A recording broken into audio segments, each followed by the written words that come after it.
There is something I want to share with you today, something that took me a long time to understand. And when I finally did, it changed the way I approached almost everything important in my life. It's this. The moment you tell someone your plan, something happens. Something you can't quite see, but you can feel. A quiet leak begins. And slowly, without your even noticing it, the energy drains right out of your dream. Now, I want you to think about that for a moment, because it sounds almost too simple to be true. And yet, if you look honestly at your own life, at the times you announced a great intention and then never followed through, you may begin to see what I'm talking about. Here's a question worth sitting with. Have you ever told someone about something you were going to do? A new venture, a new discipline, a new direction in life, and felt, in that very moment of telling them, as though you'd already done it? There was a kind of satisfaction in just the saying of it, a warmth, a small glow of accomplishment. And then, somehow, the thing itself never quite happened. That is not an accident. That is a law. And like all laws, like the law of gravity, like the law of cause and effect, it operates whether we believe in it or not, whether we understand it or not. It simply works, quietly, consistently, every time. Now let me tell you something. Out of every 100 people who have a genuine, promising idea, whether it's starting a business, changing a career, getting out of debt, writing a book, rebuilding their health, the great majority of them will talk about it long before they do anything about it. They will tell their friends. They will mention it at dinner. They will describe it in such detail that by the time they're finished, they feel as though the plan is already underway. And because they feel that way, the urgency to actually begin quietly disappears. Only a handful, a small, quiet, almost invisible minority, will keep their mouths shut, lower their heads, and go to work. And those are the ones you read about later. Marcus Aurelius, that great Roman emperor who wrote his private thoughts in a journal, never meant for anyone else's eyes, once observed that a man's life is what his thoughts make of it, not what his words make of it, not what his announcements make of it, what his thoughts make of it. There is wisdom buried in that distinction that most people miss entirely, because thoughts, when kept close and cultivated quietly, grow in power. They deepen. They become plans. Plans become actions. Actions become results. But when those same thoughts are poured out too soon, shared before they've had time to solidify, they dissipate. They thin out. They belong to the crowd now, not to you. And the crowd, I'm sorry to say, will not carry them forward. Only you can do that. And you can only do it if you still feel the fire. Think about it this way. Imagine a farmer in early spring. He has good seed. He has fertile soil. He understands that if he plants carefully, tends the ground faithfully, and gives the work time, in a season he'll have more than he could ever need. Now, what if that farmer spent his mornings walking the fence line, telling every neighbor exactly what he'd planted, how he'd planted it, where each row was, what he expected the yield to be? Every day, another conversation, another explanation, another map of his intentions. Meanwhile, the soil sits, the planting waits, and before long, the season passes. That is precisely what most of us do with our dreams. William James, one of the greatest thinkers this country has ever produced, said that the greatest discovery of his generation was that human beings can alter their lives by altering their attitudes. But here is the part that doesn't get quoted as often. Attitude is not what you announce. It is what you sustain, quietly, over time. It is the private posture of your mind when no one is watching. That sustained, private attitude, that silent commitment, is the engine of every real transformation. Now, I'm not suggesting you become secretive in some dark or suspicious way. That isn't it at all. What I'm suggesting, what history seems to confirm over and over again, is that there is a tremendous, almost sacred power in keeping your most important goals to yourself until they are real enough to stand on their own. Thomas Edison, didn't call press conferences to describe his ideas before he had results. He went to work.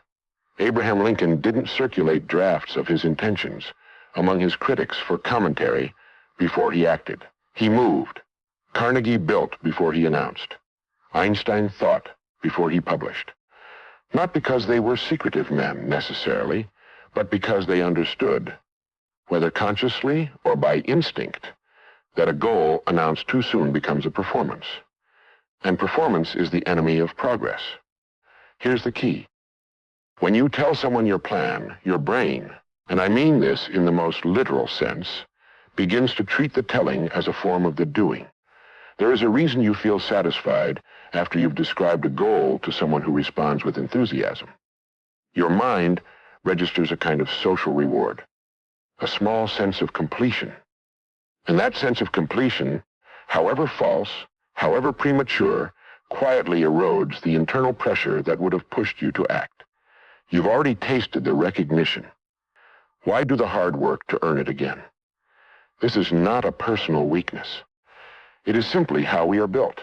And knowing how we are built is the beginning of learning to work with ourselves rather than against ourselves. I remember a time, early in my career, when I was still trying to find my footing, when I had what I thought was a genuinely promising idea. I was excited, perhaps too excited. And because I was excited, I talked about it. I described it to nearly everyone who would listen. And every time I described it, I felt it become a little more real in my mind. A little more done, a little more inevitable. Until one day, I realized that I had been talking about this thing for the better part of a year and had taken almost no concrete steps toward it. The idea had been slowly consumed by conversation. By the time I was ready to act, the fire was mostly gone. I never forgot that. Ralph Waldo Emerson put it plainly when he said that a man is what he thinks about all day long, not what he talks about, what he thinks about. There is a private, interior life that great accomplishment requires, a life of focused thought, of disciplined imagination, of quiet intention, and it cannot be fully sustained when it is constantly being poured out into conversation and opinion and social approval. Now think about this. A ship leaving harbor with a clear destination doesn't need to broadcast its course to every other vessel in the water. The captain knows where he's going. The crew is at work. The course is set. And mile by mile, in often unremarkable, unheroic fashion, the ship arrives. It is the ships that have no destination, or that change their heading every time someone on shore waves at them, that drift, that wander, that circle back to where they started, and call it experience. George Bernard Shaw, who was a great observer of human nature, was fond of noting that most people blame their circumstances for what they are. The rare individual, he said, looks for the circumstances he wants. And if he cannot find them, he makes them. Now notice that. He makes them, quietly, through action, not announcement. He doesn't wait for the world's permission. And he doesn't ask the world to watch. He simply makes them. That is the character of the person who understands the law of silence. Here's something else worth considering. When you share an unfinished plan with someone, even someone who loves you and wants only the best for you, you expose that fragile, early-stage idea to the full weight of another person's fears, doubts, past experiences, and limitations. They cannot help it. We all carry our history with us. And when your new, tender idea meets their accumulated history of what's possible and what isn't, well, you know what happens. The seed gets examined before the roots have formed. It gets pulled up, inspected, handed back with concerns attached. And often, even when the person means absolutely no harm, the seed never recovers. There is a reason that almost every great creative and entrepreneurial tradition in history has counseled silence in the early stages of a venture. Not secrecy, silence. There is a difference. Secrecy is about hiding from the world. Silence is about protecting what is still becoming. A baby is not hidden from the world, but neither is it asked to walk the day it is born. It is given time. It is given quiet. It is given the conditions in which strength can develop before it is tested. Your goals deserve the same consideration. The power of silence, as a strategy, most people will never protect their greatest goal in their entire lifetime. Not once. And that single habit, that single quiet failure, will cost them more than they will ever realize. Now think about that. Not protecting a goal doesn't mean abandoning it. It means something far more subtle and far more damaging. It means handing it over piece by piece, conversation by conversation, to people who were never meant to carry it. Friends, family, colleagues, people who love you perhaps, but people who are not you. People who do not burn for this thing the way you burn for it at 2 a.m, when the house is quiet and the idea is alive inside you like a small, steady flame. And the moment you describe that flame to the wrong room, the moment you open your hands to show it to the crowd, something happens. You can feel it, even if you can't name it. The room gets a little colder. The flame gets a little smaller. And you walk away from the conversation with the strange, unsettling sense that something has been lost, though you couldn't say exactly what. That feeling is real. Honor it. Here is what history shows us, over and over, without exception. The men and women who built something lasting, who created work that outlived them, who changed industries, who turned quiet private visions into enduring realities, almost universally shared one practice. They did not speak about what they were building until it was built. They moved through the world with their intentions held close, like a navigator who knows his destination and needs no one else's approval of the course. Lincoln worked in silence. Edison worked in silence. The greatest architects, the most consequential entrepreneurs, the artists whose work we still carry with us, they understood something that the rest of the world had to learn the hard way. A goal, in its early stages, is not yet strong enough to survive public scrutiny. It needs time in the dark. It needs the quiet pressure of private commitment before it can stand in open air. Marcus Aurelius, a man who held the most powerful position in the known world and still chose to write his deepest thoughts in a private journal, never meant for another's eyes, understood this instinctively.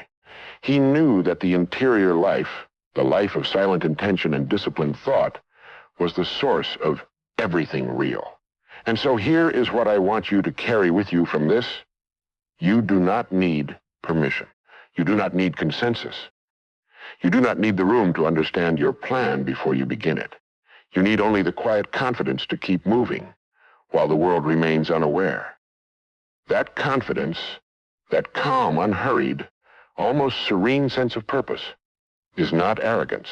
It is not secrecy.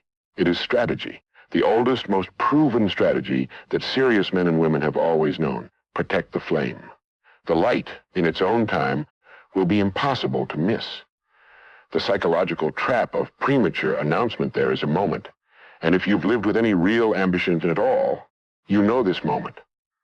When a plan is fresh and alive and electric inside you. And in that moment, almost every instinct you have tells you to share it, to tell someone, to speak it out loud and make it feel more real. And that instinct, I want you to understand, is the most dangerous one you will ever follow. Not because the people you tell are cruel, not because the world is hostile to your dreams, but because of something far quieter, far more insidious than any outside opposition. Something that happens inside you in the very moment the words leave your mouth. Something that feels, on the surface, like connection, but is, in truth, a slow and silent surrender. Here is what the research quietly confirms, and what the wisest men in history seem to know long before any laboratory could measure it. When you announce a goal, when you describe it with enthusiasm to someone who responds with encouragement, your brain records that moment as a social achievement.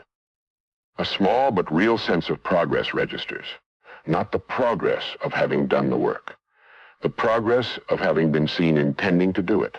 And the mind, which is always looking for the path of least resistance, begins, almost imperceptibly, to treat the announcement as a substitute for the action. William James, who understood the human mind with a clarity that still astonishes, observed that we can alter our lives by altering our attitudes. But an attitude performed publicly for approval is not the same as an attitude sustained privately through discipline. One is a costume, the other is a character, and only one of them will carry you through the long, unglamorous middle stretch of any worthwhile endeavor. Now think about what actually happens in that middle stretch. The applause from your announcement has faded. The encouraging words have been absorbed. And what remains is simply the work, unwitnessed, unrewarded, ordinary, and necessary.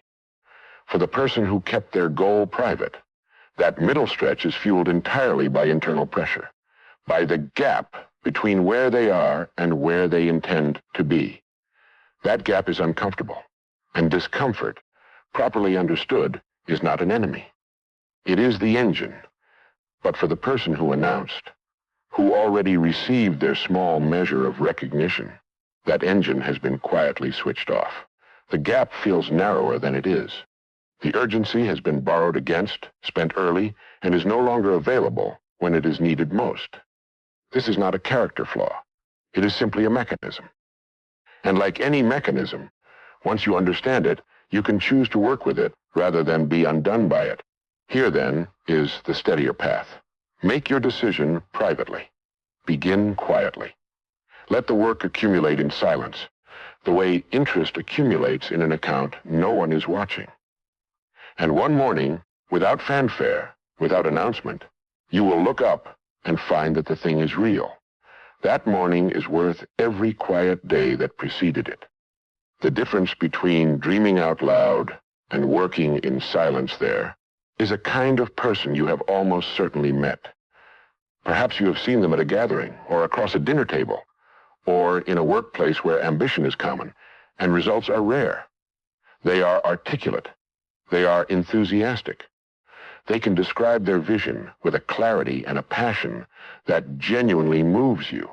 And yet, if you were to check back with that same person 6 months later, a year later, 5 years later, you would find the vision largely unchanged, still being described, still being refined in conversation, still waiting, somehow, for the conditions to be exactly right. And here is what troubles me about that picture. Because it is not a picture of a lazy person. It is not a picture of someone without talent or without genuine desire. It is a picture of someone whose energy is flowing in precisely the wrong direction, outward, when it needed to go inward, into words, when it needed to go into work. That distinction between dreaming out loud and working in silence is perhaps the most consequential one I know. Now, let me tell you something that I believe with complete conviction after years of studying the men and women who actually built something worth building. The dream and the announcement of the dream are not the same thing.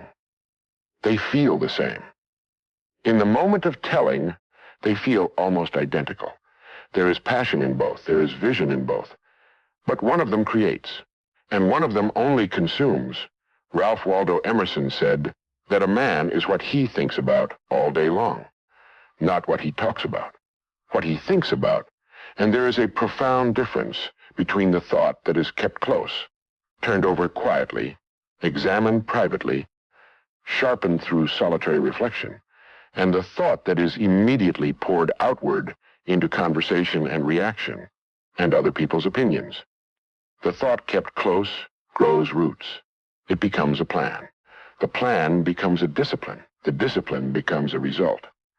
But the thought spoken too soon belongs to the room now, and the room, however well-meaning, will reshape it, soften it, question it, and return it to you in a form that is slightly less yours than it was before.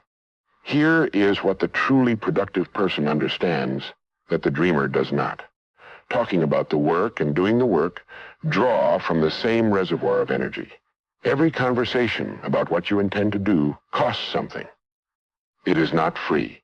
And when that reservoir has been generously spent on description, there is measurably less available for execution.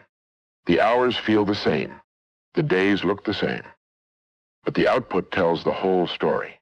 So beginning today, not someday, not when the timing improves, choose differently. Let the dream live where it is strongest, which is inside you, in the quiet hours, in the private discipline of daily action. Work as though the result is the only announcement that was ever worth making, because it is. It always was. Guarding the seed before it becomes a tree there is something that happens to a person the moment they plant a new and genuine intention in their mind. Something quiet, something almost tender, a sense of possibility that is unlike almost any other feeling in human experience. It is fragile in the way that all new things are fragile. It is real in the way that only deeply personal things are real. And in that precise moment, that delicate electric moment of new beginning, it is more vulnerable than it will ever be again. And most people, without knowing it, without meaning any harm to themselves whatsoever, choose that exact moment to expose it to the world. They bring the seed out into the open air before the roots have formed. They place it in the hands of people who, however loving, however well-intentioned, carry with them their own accumulated weight of doubt and disappointment and hard experience. And what returns to you after that exposure is rarely the seed you offered. It comes back heavier, cooler, wrapped in qualifications, decorated with concerns. And you take it back and you call it perspective, when what it really is damage done too early to something that needed more time in the quiet dark. Now I want you to sit with that image for just a moment, because it matters. A farmer, and this is an analogy I return to often because it is so plainly true, a farmer does not plant his seed and then immediately dig it back up to show his neighbors how it's coming along. He understands, in the bones of his profession, that there is a period of invisible progress that must be honored, that the work happening beneath the surface, in the silence and the dark, is not nothing. It is everything. It is the whole foundation of what will eventually be visible and sturdy and fruitful. The harvest is not born in the sunlight. It is born underground, unseen, in conditions that look, to the casual observer, like nothing is happening at all. Ralph Waldo Emerson understood this when he wrote that, "Great men are they who see that spiritual force is stronger than any material force." And the spiritual force he was describing, the force of a committed, protected, privately cultivated intention, is precisely what gets squandered when we expose our plans before they are ready to stand on their own. Here is the mechanism, stated plainly. Every opinion offered about your unfinished goal is a hand reaching into the soil. Every doubt expressed, even gently, even lovingly, disturbs the root system of something still forming. Every enthusiastic reaction, paradoxically, can be just as damaging as skepticism, because enthusiasm from others tricks the mind into believing the work is further along than it truly is. And a mind that believes it is further along than it is will naturally slow down. It will ease off. It will coast quietly toward the very mediocrity it set out to escape. But the person who guards the seed, who tends it privately, who measures progress not by what others reflect back, but by what is actually growing, that person arrives at the harvest with something the talkers never quite reach, not just a result. A result that is entirely, unmistakably, and permanently their own, tended in silence. The tree will announce itself. The quiet discipline of the truly successful there is a question that has quietly haunted ambitious people for as long as ambition has existed. And it is this: why do some people of ordinary background, ordinary resources, no particular advantage of birth or connection or luck, why do some of those people build lives of extraordinary meaning and accomplishment, while others, equally talented, equally intelligent, equally full of genuine desire, seem to circle the same ground year after year without ever quite arriving anywhere new? I have thought about that question for a very long time. I have studied it. I have watched it play out in the lives of people I admired, and people I knew personally. And while the answer has many layers, there is one layer that almost nobody talks about. One habit so quiet, so unglamorous, so utterly without drama that it rarely makes it into any conversation about success at all. The truly successful person has learned, either through painful experience or rare early wisdom, to be disciplined not just in what they do, but in what they say, and more precisely, in what they choose not to say. Now let me tell you something about the great names that history remembers most clearly. Lincoln, Edison, Carnegie. Each of them moved through the most consequential periods of their work in a kind of deliberate, almost serene silence. Not the silence of timidity, not the silence of someone with nothing to offer, but the silence of a person who understands that results are a far more powerful language than intention, and that the world will listen far more carefully to what you have built than to anything you ever said you were going to build. Marcus Aurelius, who governed the most powerful empire on earth and still found time to write privately in a journal never intended for public eyes, understood that the interior life was the source of all exterior strength. He did not perform his discipline. He practiced it, quietly, consistently, without audience. And the results of that private practice shaped the visible world around him in ways that speeches and announcements never could have. George Bernard Shaw observed that people are always blaming their circumstances for what they are. The person who rises, Shaw suggested, is the one who goes and finds or creates the circumstances they need. And that creative, determined forward movement happens almost always in silence, not in committee, not in conversation. In the private, daily, unremarkable discipline of someone who has decided where they are going and requires no company on the journey. Here is what that discipline actually looks like, lived out in ordinary days.